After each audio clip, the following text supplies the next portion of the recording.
காசெல்லாம் நம்ம வேறு சிந்தி சம்பாதிக்கிற உழைக்கிற காசெல்லாம் இந்த அரசாங்கம் நம்மள இங்க கொடுக்குற மாதிரி கொடுக்குறான், அங்க போய் பிடிக்கிறான். இதான் இந்த அரசோட யோக்கியதை. இந்த அரசாங்கத்தோட லட்சணம் இப்படியா? இந்த பக்கம் தாலிக்கு தங்கம் கொடுக்குறான், இந்த பக்கம் தாலி அறுக்கிறான், இந்த பக்கம் இலவச மிக்சி கிரைண்டர் சொல்லி நம்மளோட வரிப்பணத்துல கொடுக்குறான். அதே மிக்சி கிரைண்டர் இந்த பக்கம் காயலாங்கடிக்கு அனுப்புறான். இதான் இந்த அரசாங்கத்தோட யோக்கியதை. அப்ப இந்த அரசை நம்பி எந்த ஒரு பயனும் இல்ல.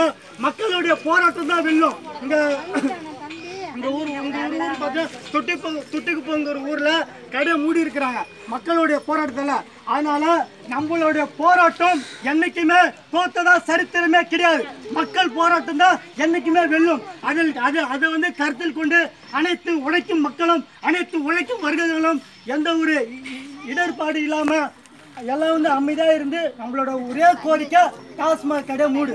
நம்ம அடிக்கல உடைக்கல ஏசல எதுவும் பண்ணல. நம்மளோட கோரிக்கை என்ன? இதான் நம்மளோட கோரிக்கை. அப்ப நம்ம கோரிக்கை நிறைவேறியும் நம்ம இங்கதான் உட்கார்ந்துருப்போம். அதனால யாரும் எதுவும் சோறு அடையாதீங்க. நம்மளுக்காக வந்திருக்காங்க காவல்துறை, நம்மளுக்காக வந்திருக்கிறாங்க மணியாரு, நம்மளுக்காக தாசில்தார் வராங்க. அவங்களும் நம்மளோட வரிப்பணத்தில் சம்பளம் வாங்க நம்மளுக்காக வேலை செய்ய தான் வந்திருக்கிறாங்க. அவங்க நம்ம பேசுறதாலையோ அவங்க ஏசுறதாலையோ இந்த ஒரு காரியம் நடந்துடாது. ஆமா, அமைதி போராட்டம் தான் என்னைக்குமே வெற்றி பெறும். மெரினாவில் ஜல்லிக்கட்டுக்காக கடந்த 5 வருஷமா வந்து போராடினாங்க ஜல்லிக்கட்டு போராட்டத்துக்கு. ஆனா மாணவர்கள், இளைஞர்கள், பொதுமக்கள் கடந்த 6 நாள்ல இந்த இந்திய அரசியலமைப்பு சட்டத்தை மாற்றி அமைச்சாங்க. அதான் உண்மையான போராட்டம்.